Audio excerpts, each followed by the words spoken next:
Okay. Yeah, we are about at the top of the hour here, so go ahead and get started. Thanks everyone for joining. We really appreciate everyone being here. And my name is Kurt Croffel. I am the Director of Forestry at American Carbon Registry. I'm joined by my colleague, Andy Taylor. He's our Senior Technical Manager of Forestry at ACR here. And yeah, the reason we're here today is to discuss ACR's update to our risk tool, version 2.0. So this is an update to our existing risk tool. And on our website, you can find this tool. It's formerly known as the Tool for Reversal Risk Analysis and Buffer Pool Contribution Determination. We refer to it as the risk tool for short. We have a public comment consultation on this methodology that's open until March 16th. So we welcome the submission of written comments during that time. And we're going to have time for questions at the end. So I invite everyone to just please put their questions in the chat function, and hopefully we'll be able to address all those. Finally, the webinar is going to be recorded and posted online in the coming days. So so if there's any folks that missed that, we'll be sending a follow-up email with the recording, and it'll also probably be logged on our website. So Andy, can you advance the next slide for me there? Cool. Okay, so I think we should start with just a little bit of background. So American Carbon Registry is a carbon offset registry. We were founded in 1996 as the first voluntary greenhouse gas registry in the world. We operate in both the voluntary market as well as regulated markets. We have a really knowledgeable team that consists of agriculture, forestry, and land use sector. We have an industrial operations team, and we have a registry operations team too. Collectively, our team has hundreds of years of experience, of market experience in carbon markets, and our forestry team consists of 6 full-time professionally trained foresters with advanced degrees. We have about 200 projects in our agriculture, forestry, and land management portfolio at the moment. Many of them are improved forest management, but we also have reforestation, wetlands, grasslands, and soon to come an avoided conversion of forest methodology as well. So related, I think, to the risk tool is really the underlying concept of permanence. In carbon markets, this is a key tenet. Essentially, it's the concept that in order for a carbon claim to be fungible as an offset, that benefit needs to be insured for at least the stated project term, which for ACR is 40 years. All nature-based projects have some inherent risk of reversal, and reputable carbon registries and credits need to ensure this concept. So to address impermanence risk, ACR has several safeguards in place. First, for intentional reversals, such as willful withdrawal from the program or over-harvesting, we have legally binding contractual agreements in place that require the project proponent to replace any and all credits lost. So this means that intentional reversals are not compensated by the ACR buffer pool, but instead they're compensated by the project proponent themselves. For unforeseen and unintentional instances of stock loss, like wildfire, insects and disease, hurricanes, flooding, etc., ACR relies on our primary risk mitigation mechanism, which is the ACR buffer pool. So the buffer pool is essentially a holding account similar to an insurance mechanism. All projects with risk of reversal contribute an amount at each issuance to the buffer based on their project-specific risk assessment. When an unintentional reversal occurs, the buffer pool is then used to replace any credits lost and to make the atmosphere whole.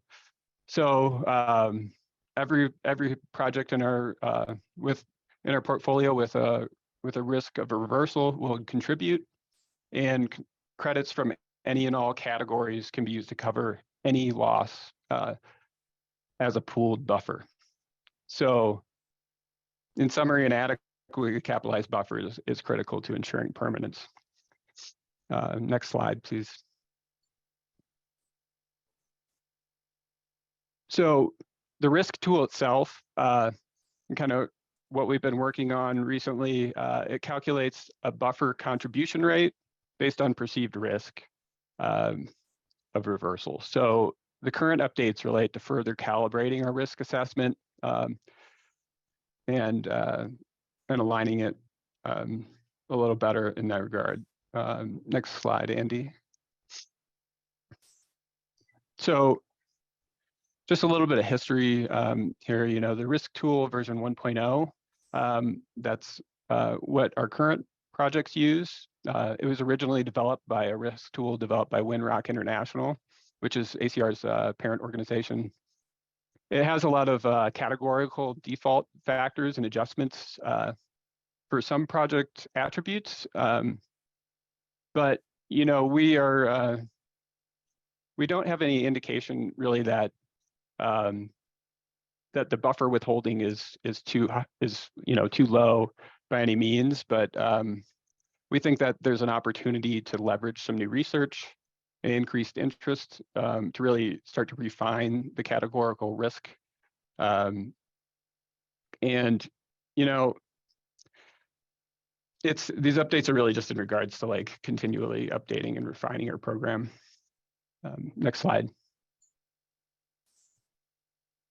So the process that we've gone through so far is we started really looking at this seriously in fall of 2022 and scoping and development, and you know that entailed really evaluating data sets, assessing the relevancy, assigning relative risks based upon some of those data sets and what we found, and developing ultimately a draft tool. By winter of 2022-23, we were looking at expert engagement and starting to vet the tool with some experts. We got some great feedback that we incorporated, and ended up developing a public comment draft that that's been available for about a week now on our website. And then, you know, here kind of we are in spring 2023. We're looking at hoping to get a lot of good public comments, and we will respond to all of the comments that are submitted after the public comment period closes.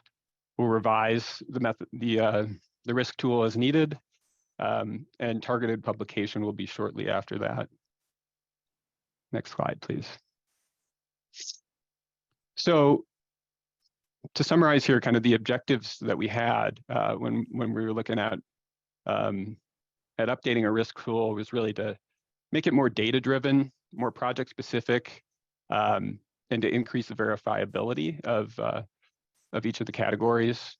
We wanted to incentivize low-risk development of projects in our portfolio, and to ensure an appropriately capitalized buffer based more specifically on the portfolio characteristics that we have. So with that, you know, I'm gonna turn it over to Andy. He's gonna provide a lot more detail on some of the updated assessments. Cool. Thanks for all that background, Kurt. So yeah, we're gonna get into some of the major changes from version 1 of the risk tool. So to start off, risk tool version 1 included a project management risk category, but these risks mostly pertain to reversals that would be considered intentional in the ACR program. So we therefore decided to remove this risk category altogether from version 2. But we recognize that many of the risk factors previously considered in that project management category can contribute to the risk of financial failure or bankruptcy of the project proponent, which would require ACR to use the buffer pool to compensate for previously issued credits.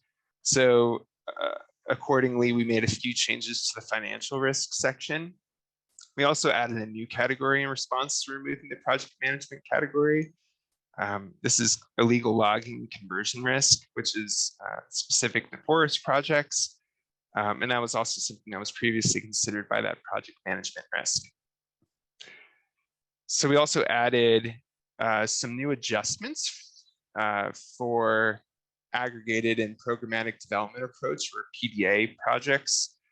PDA projects are aggregated projects that can enroll new land over time. And these multi-landowner projects can now utilize the buffer pool to cover unintentional reversals at the site or cohort level. So that's at the level of either an individual landowner or a group of landowners. And to accompany this new functionality, we've added two new adjustments, which we'll discuss more later. They're called the buffer insured area adjustment and the diversified risk adjustment. Also, the total risk calculation is now calculated using multiplication rather than addition, which is a more mathematically correct approach. And lastly, I wanted to mention here that the new proposed version of the risk tool provides additional guidance on the applicability of the risk tool and risk assessment, the required reporting for each risk assessment, and the frequency of risk assessments. And none of this is really new requirements. I think it's all mentioned in the ACR standard, but we consolidated it within the risk tool to make it more useful. Okay, so we're gonna go through each of the risk and adjustment categories and talk about how we have proposed to determine them in the new version of the risk tool. So first up is financial risk.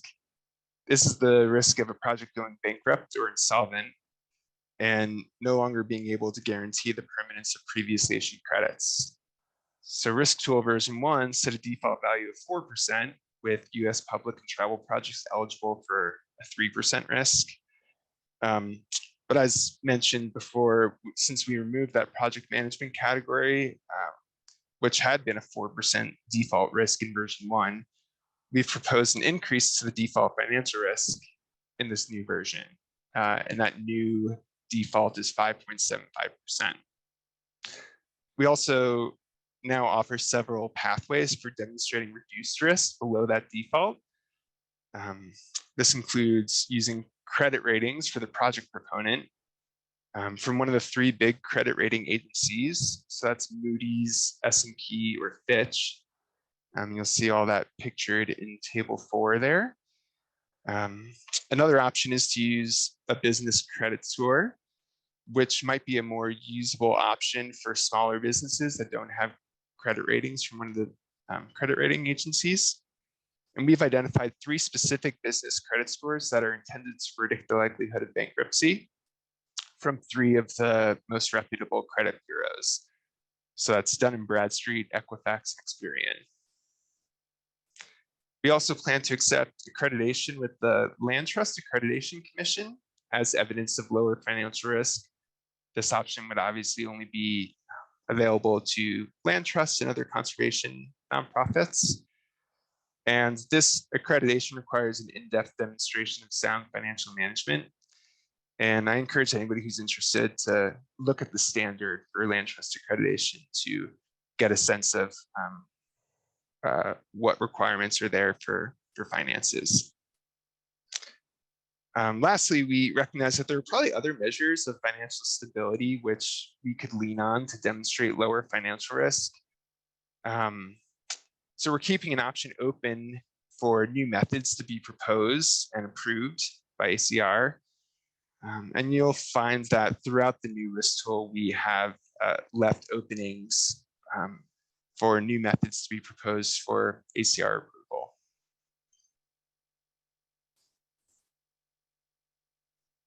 Okay, next up, we'll discuss the social and political risk category. This covers, perhaps most notably, the expropriation of carbon project land from the government or other actors. In the United States, this is known as eminent domain.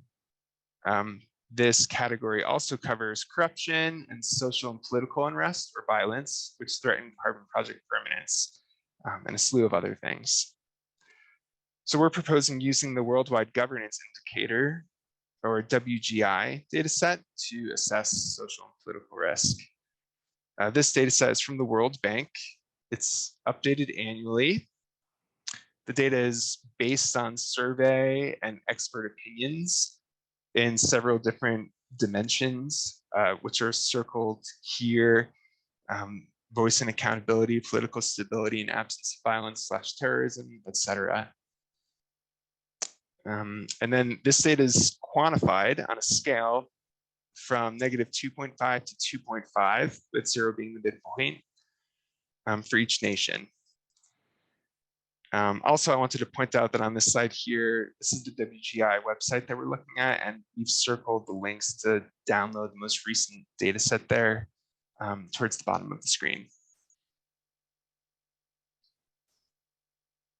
So here you'll see a snippet of the WGI data set on the right.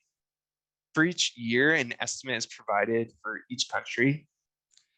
This estimate is the score for that country in the given category. So we're looking at the voice and accountability section in this example. We're requiring that carbon projects average the scores for the past 5 years and across all 6 dimensions. And then this averaged WGI score is input into equation 4, which is pictured here. And if a project's host country had a perfect -2.5 WGI score, that project would receive 8% social and political risk. And conversely, a 2.5 would result in 0% risk.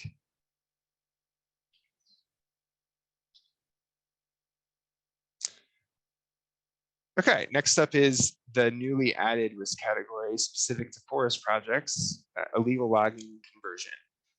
We've proposed relying on a data set from Forest Trends called the Global Illegal Logging and Associated Trade Risk Data Tool, or ILAT for short. So illegal logging is notoriously difficult to measure, but this data set considers many factors which affect the legality of forestry practices within a particular nation. And then these factors are all consolidated into a single numeric score per nation. The scores range from 0 to 100, with 0 being the lowest risk, 100 being the highest risk. Sorry. Yeah, so projects would assess the ILAT risk score for their host country and input it into equation 5, which is pictured here. And that would determine their illegal logging conversion risk. You'll notice that this equation references the financial risk score. And the logic here is that the reversals caused by illegal logging conversion are actually considered intentional in the ACR program, which requires compensation from the project proponent rather than the buffer pool. However, illegal logging conversion could contribute to the likelihood of financial failure or bankruptcy. So we are expressing the risk of illegal logging conversion risk as a function of the project's underlying financial risk. And you'll see that we've included the current scores for the United States and Canada on the screen here, noting that these are out of 100, they're both quite low. All right, moving on to natural disaster risks. We'll start with wildfire.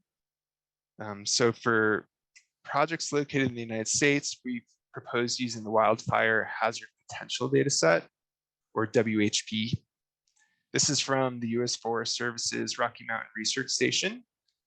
It's based on land fire data, and it uses burn probabilities and fire intensity probabilities from the FSIM fire model, which is a fire model maintained by the Forest Service. So it's a raster data set with each pixel representing a 270 meters square, and it includes Alaska and Hawaii. Also, I'll just mention on this graphic here in the lower right portion, you'll see the different classes that range from very low to very high, with non-burnable and water and developed also as categories.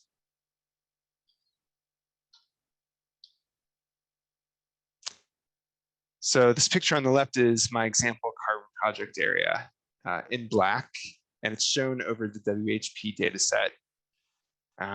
This example is a portion of the Siuslaw National Forest in Western Oregon. And we can clip the WHP dataset using that example carbon project area, which gives us the WHP data just for that area. And then we can take the tabular data from that clipping and translate it into a weighted average, which gives us the wildfire risk score for that area. And you have to use an accompanying table that's found in the risk tool. And for this example, the fire risk is 4.7%. And I'll just note that this is all performed in ArcGIS, my example here, but other GIS software such as QGIS can be used as well.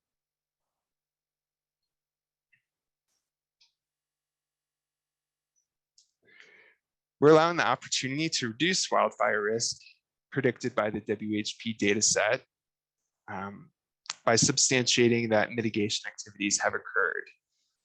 And if a project does so, they reduce risk by 25%.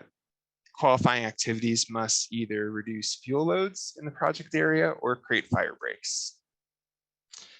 And lastly, I mentioned, since this is a bit more complex than our previous version of the risk tool, that we have really gone out of our way to provide step-by-step instructions for how to do this analysis for each project, for wildfire and for all of our categories. And we're trying to make this as simple as possible. Okay, moving on to biotic risk, which is the risk from insects and disease. For projects located in the United States, we propose using the National Insect Disease Risk Map.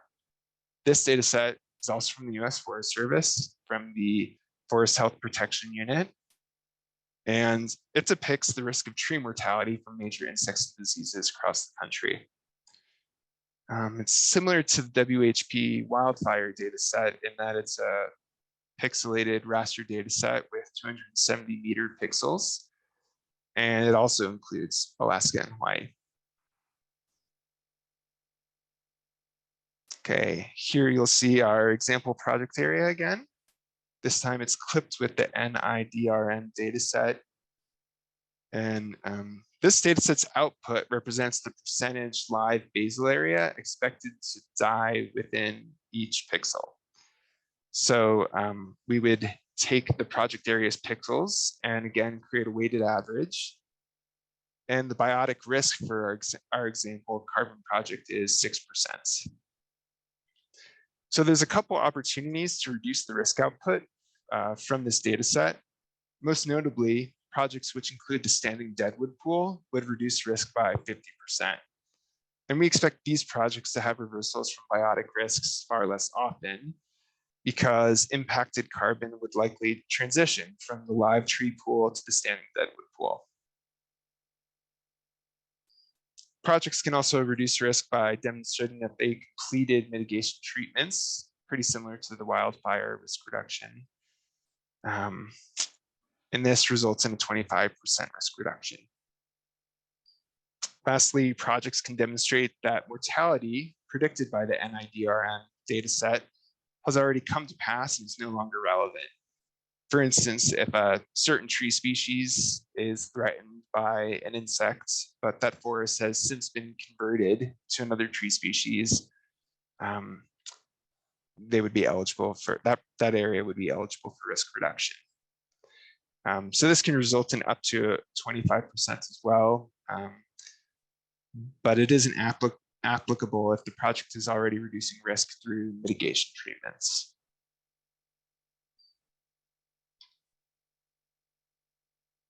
Okay, we're going to speak about hydrologic risk.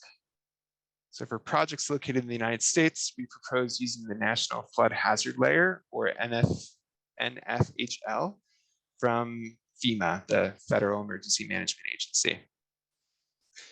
This data set maps flooding probabilities across the country. Unlike the past two data sets we discussed, this is vector-based, so not a raster data set with pixels, rather polygons. And it covers most of the country, but there are some notable areas without coverage, as you see on the map here. I'll note that FEMA has flood maps for some of these uncovered areas that just hasn't been integrated into the NFHL dataset yet. And you can find some of those flood maps with a little digging on FEMA's website. And then there are some other areas that truly have no data available. A lot of these areas are areas that we expect to have very low flood risk in the first place, like the middle of the country. But we've provided instructions in the risk tool for how to determine hydrologic risk for these areas that are uncovered by this data set.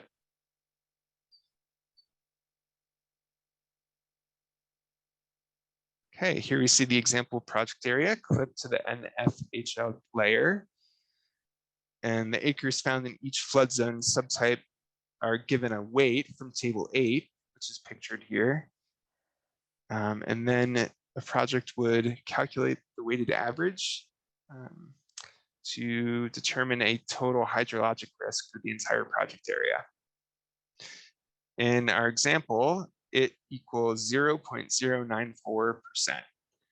And if you're curious how we got there, I provided the risk assignment by acres. And you'll see that there's over 200,000 acres in 0% risk areas, which heavily weights the total calculation. So as shown in table 8, 100-year flood zones are assigned 5% risk, 500-year flood zones are assigned 1% risk, and all other areas are assigned 0% risk. Projects can reduce risk by demonstrating that flood-tolerant species are present. We reference the Army Corps of Engineers National Wetland Plant List to determine flood tolerance for each species across the country, which results in a risk reduction from 0% to 100%, depending on the species. And as you might imagine, 100% risk reduction is reserved for species that generally require wetland conditions to survive.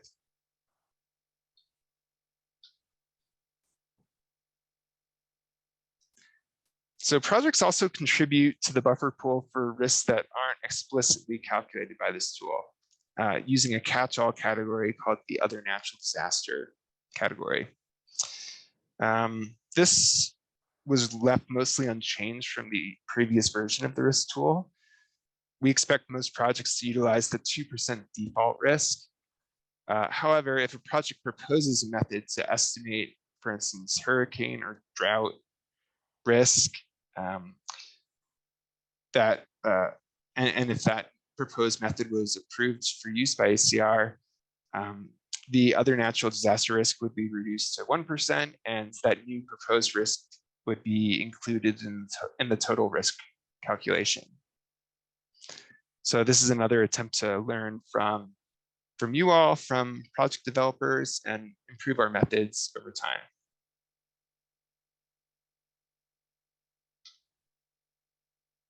Okay, we moved past the risk categories and we're on to adjustments. These aren't risks per se, but they do impact or adjust the total risk rating for each project. So projects can reduce their overall risk by demonstrating that a legally binding mechanism is protecting the carbon stocks of the project. We've expanded this risk reduction from version 1 of the risk tool to include not just easements, but also deed restriction, contracts, covenants, and other enforceable legal mechanisms. This results in a 2% risk reduction, but projects are eligible for 3% risk reduction if the legally binding mechanism requires monitoring by a third party that's completely unrelated to the carbon project. Yeah, it would have to be outside of the normal monitoring verification of the carbon project and by somebody completely unrelated to the carbon project doing the monitoring.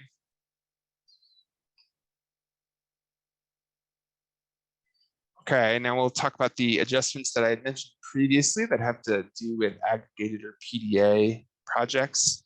So those multi-landowner projects. The diversified risk adjustment is specific to aggregated or PDA projects that report reversals at the project level. And just for background, we mentioned that we now offer the opportunity for these multi-landowner projects to utilize the buffer pool for reversals at the cohort or site level. But this diversified risk adjustment doesn't apply to those types of projects. It's specific to multi-landowner projects reporting reversals at the project level.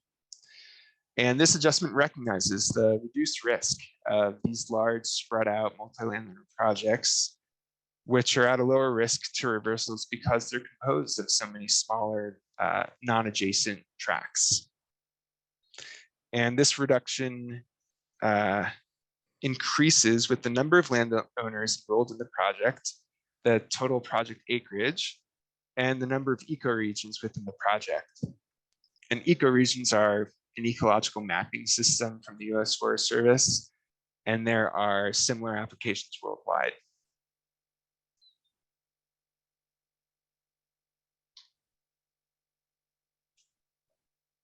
Okay, the buffer insured area adjustment is almost the opposite of the diversified risk adjustment. It applies solely to aggregated or PDA projects that report reversals at the cohort or site level. These types of multi-landowner projects are at higher risk to utilize the buffer pool, since even minor natural disturbances can cause a reversal on a smaller site, such as a single landowner's tract. The proposed adjustment uses the median area covered by the buffer pool, whether that's the median landowner size or cohort size. And this calculation also interacts with the total natural disaster risk already calculated using the risk tool. So then these are combined in equation 11. And the result is that the smaller the area covered by the buffer pool and the greater the natural disaster risk, the greater the risk increase. So this adjustment assures that the ACR buffer pool is capable of compensating for reversals that are calculated at these smaller scales.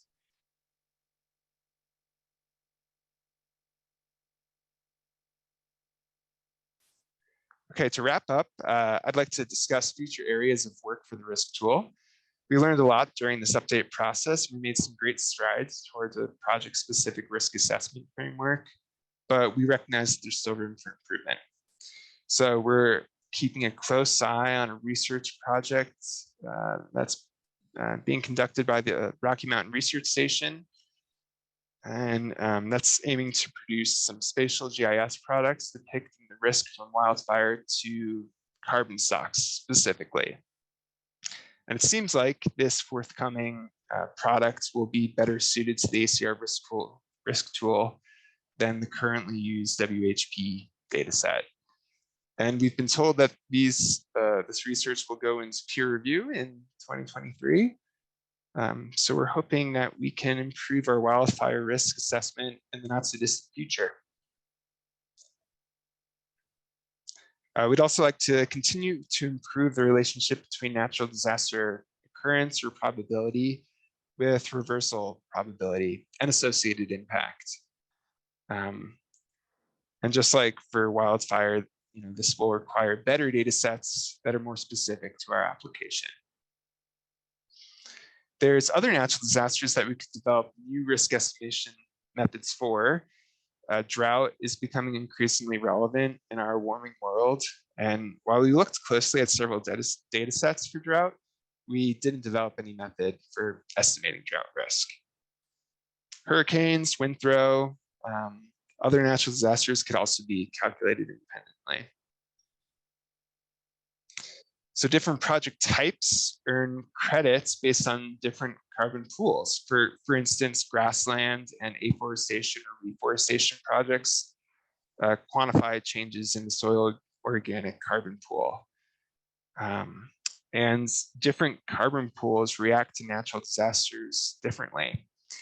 So we have some distinct methods within the proposed risk tool for different project types, but we haven't completely captured all the nuances of how natural disasters threaten each carbon pool.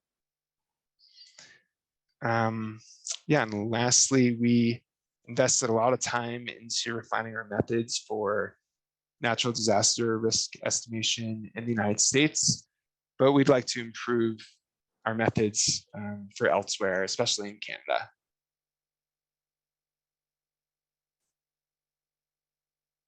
That's it. Thanks very much for listening and learning about the risk tool update process and proposed updates.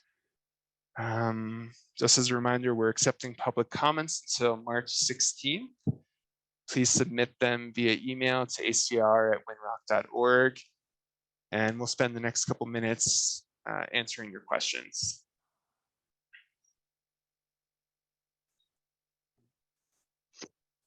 Yep, thanks everyone. Yeah, nice job, Andy. Yeah, we do have some questions that came in. Some of them were submitted in advance. We'll go ahead and maybe get started with those. And we do have more questions that came in over time too here. So first, there was one about how does this tool compare to the Vera risk tool?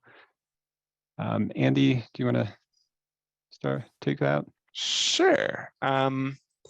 So I think the most important distinction is that the Vera risk tool is intended to cover both intentional and unintentional reversals, while the ACR program has another method for mitigating intentional reversals.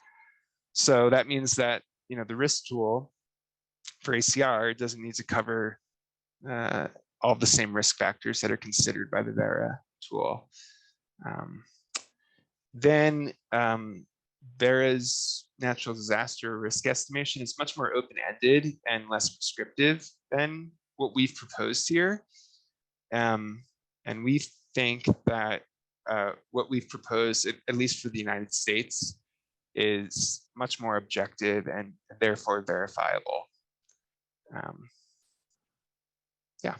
Nice. Okay, we have a question here about, has the ACR buffer pool ever been used? So ACR we haven't had any unintentional reversals to date. This is for a variety of reasons, I think. One is related to because intentional reversals are covered by the project proponent, that's handled separate of the buffer pool. To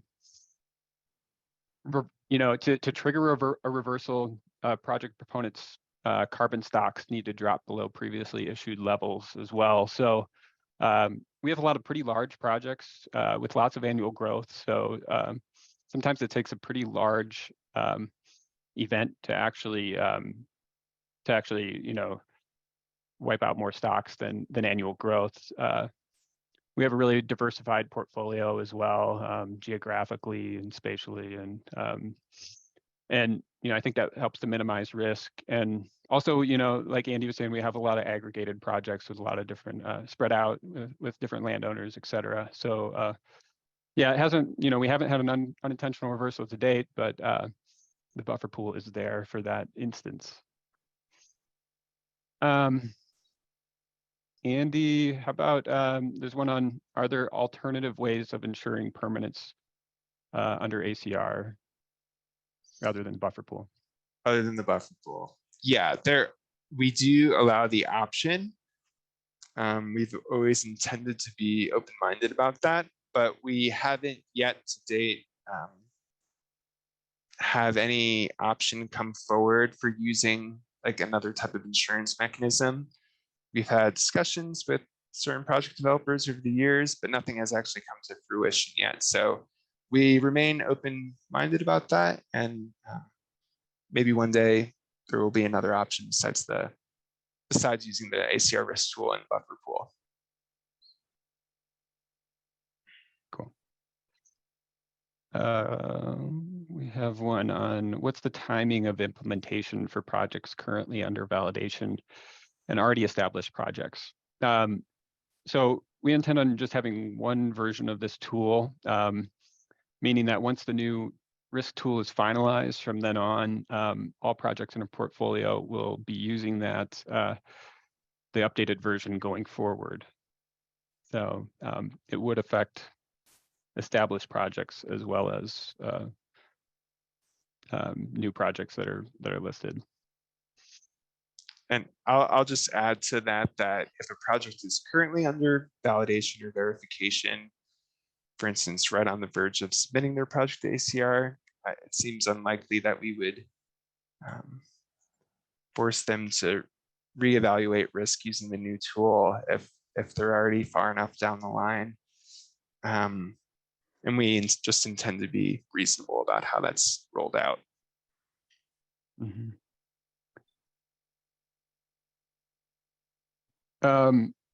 So let's see, we have a couple, I'll give this one to you, Andy, related to the financial risk category. So is the financial risk category applied to the project developer or the landowner? And related to the credit rating, how would verifiers go about verifying the credit rating? Sure, yeah, we'll start with whether it's applied to the project developer or landowner. So it's specifically applied to the project proponent who is identified for each project and who is actually signing, for instance, the risk mitigation agreement with ACR. So that's typically who we expect to be the ACR account holder. And actually the only person who engages in contracts and who's ultimately responsible for project implementation in ACR's eyes. So that works out well for aggregated projects that might have more than one landowner, but they can only ever have one project proponent. And then regarding credit ratings and how they could be verified, I think all of those credit rating agencies, Moody's, S&P, and Fitch, allow for free accounts where you can look up credit ratings yourself. We would also be fine with project developers providing those, maybe time stamped to show that they're recent, and providing those to the verifiers. But I have found it very easy to go and seek those out myself. So I don't foresee that being an issue for verifiers either.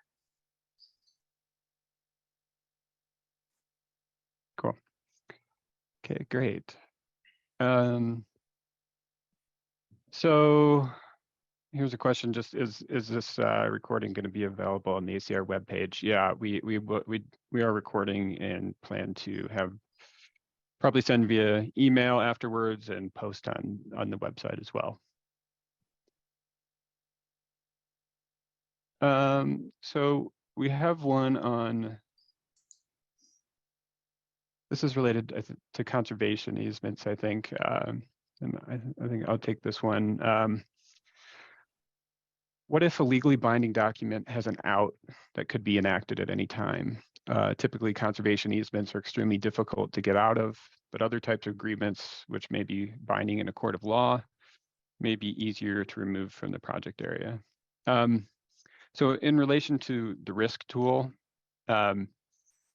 if something was to happen and they were to leave the conservation easement, because the risk is evaluated at every issuance, they would just they would have to perform a new assessment, and they would have an increased level of risk going forward.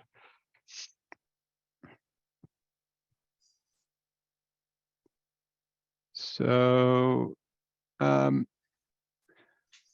dish this one over to you, Andy. For the PDA risk category, do you distinguish between unique landowners and non-adjacent parcels that have the same landowner? You know, that is a good question, because we are trying to capture dispersal between different tracts of land. The way we have always thought about this was, different landowners being evaluated as opposed to different tracts of land. But that's a fair point and something that we'll consider in future updates. Mm-hmm.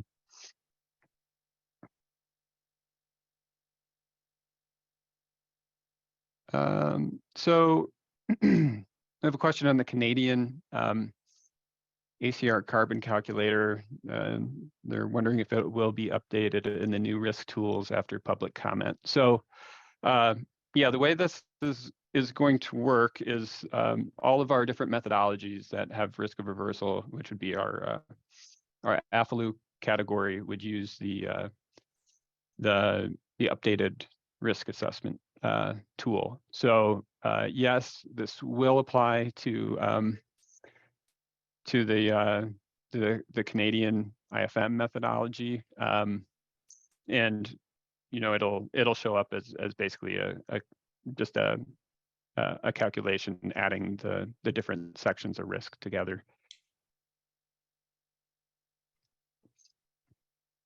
So Andy, here's kind of a technical one. Yeah, you want me to read this one? Your way. Yeah, go for it. So the question is regarding wildfire risk for IFM projects specifically. The question is, have you looked at incorporating how project activities can affect the abundance configuration of fuels in a project area throughout the project life? For example, using the forest vegetation simulators, fire and fuels, FFE modeling simulations. No, we haven't considered using fire behavior modeling or fuel modeling. Some of that is being captured by the WHP data set, right? Based on, each pixel is informed by land fire data. That's essentially a fuel mapping, a fuel map for the United States. So some of that is being incorporated just through the underlying data sets used for fire modeling.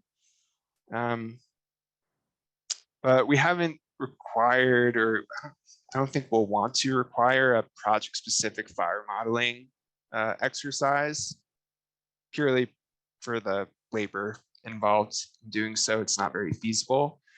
And if we can instead rely on third-party data sets, such as the WHP data set, that kind of does a lot of that work for us and consolidates it, that seems to be a simpler way to get at the wildfire risk for each project.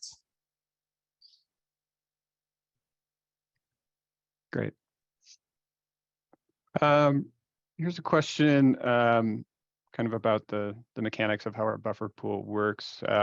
Can you describe if and how the buffer pool, I assume this means like the buffer contribution would be returned to the project proponent after they complete their project term. So the ACR program doesn't reimburse buffer credits at the end of the project term. We instead conservatively retire those credits to the buffer rather than giving it back to the landowner. In this regard, I think it just makes the ACR buffer pool a really conservative way to ensure permanence. So that's how that's how it works at the time. But yeah, you can feel free to submit any questions if on that as needed.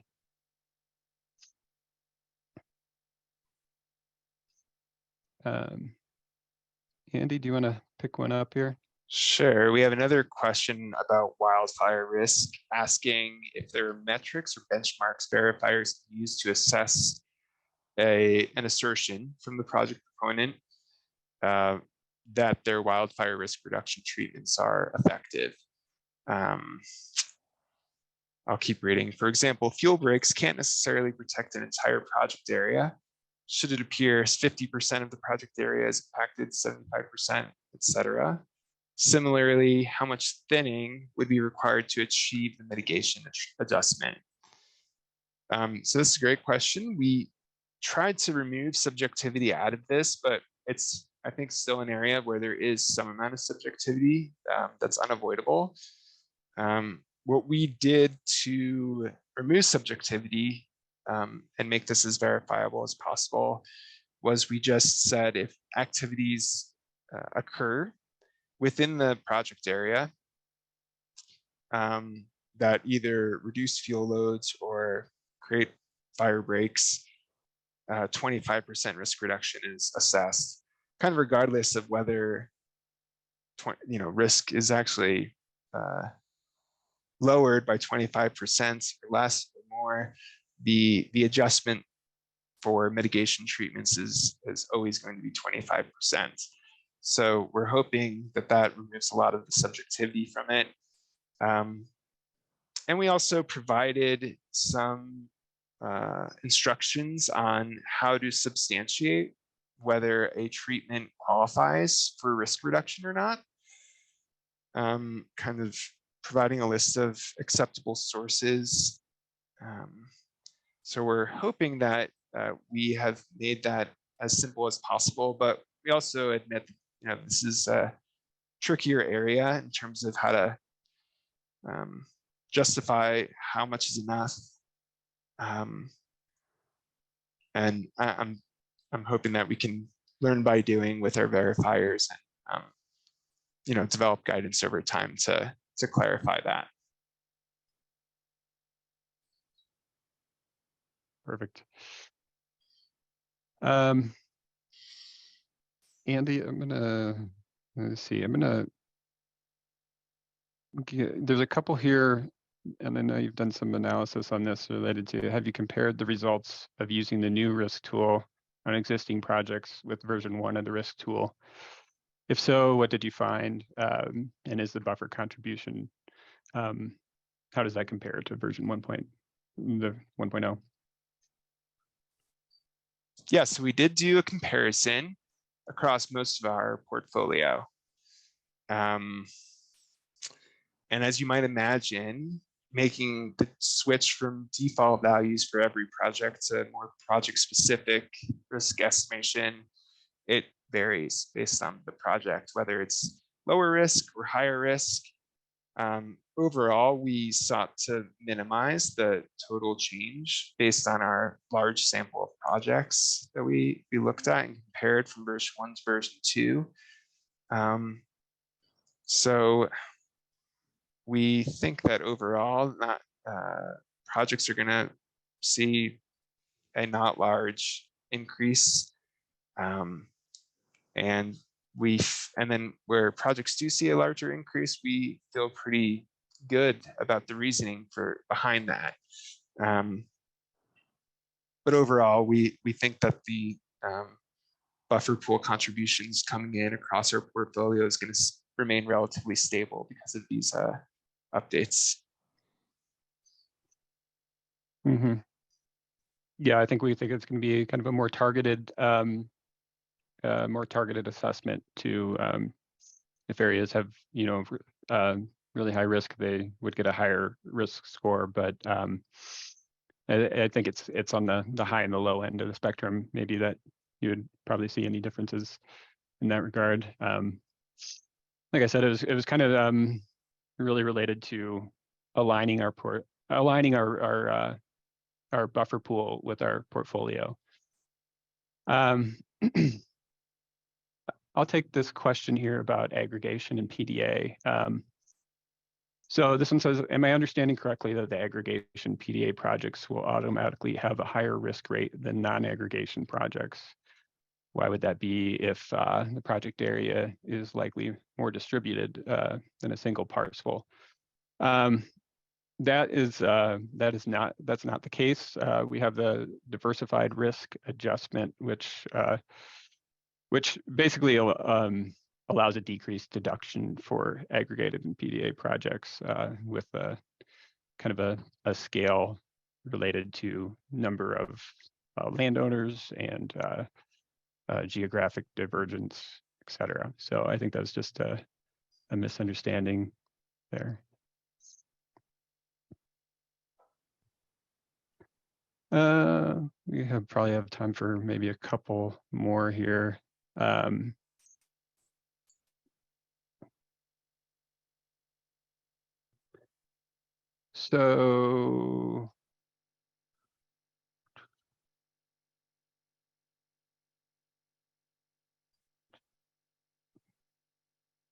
So for existing projects that use the version 1.0 tool, when should they be reassessed with the version 2.0 tool? So that at the next verification, at the next desk verification. So this would be at the next full verification is when the next risk assessment and the newer version of the tool would be used.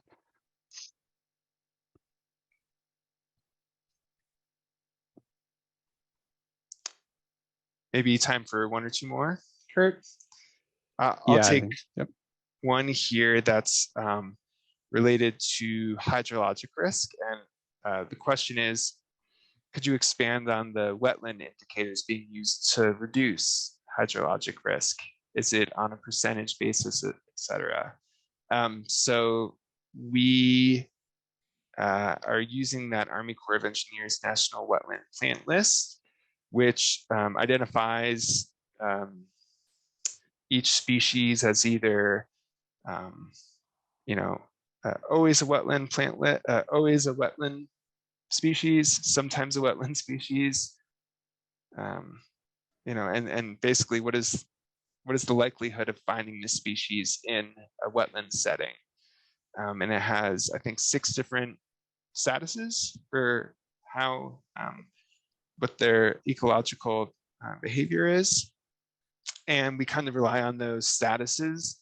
And so if a plant, for instance, is always only found in wetland settings, it's eligible for that 100% risk reduction. If it's kind of the next status below that, it's a 75% risk reduction. One more status below that, it's a 50% risk reduction. And then there's some other statuses that really aren't appropriate for any risk reduction for species that normally aren't found in wetlands. And so those aren't eligible for risk reduction at all. Great. Well, look, we are right at the top of the hour now. Appreciate all the engagement, great questions. If we weren't able to get to your questions, we'll follow up offline here. But yeah, I look forward to public comments, and and they'll be due by March 16th. You're welcome to send them to acr@winrack.org. And like we said, the recording of this presentation will be available. We'll be following up with that, and it'll be available on our website. So thanks, everyone, and really appreciate all your time. Thanks, everybody.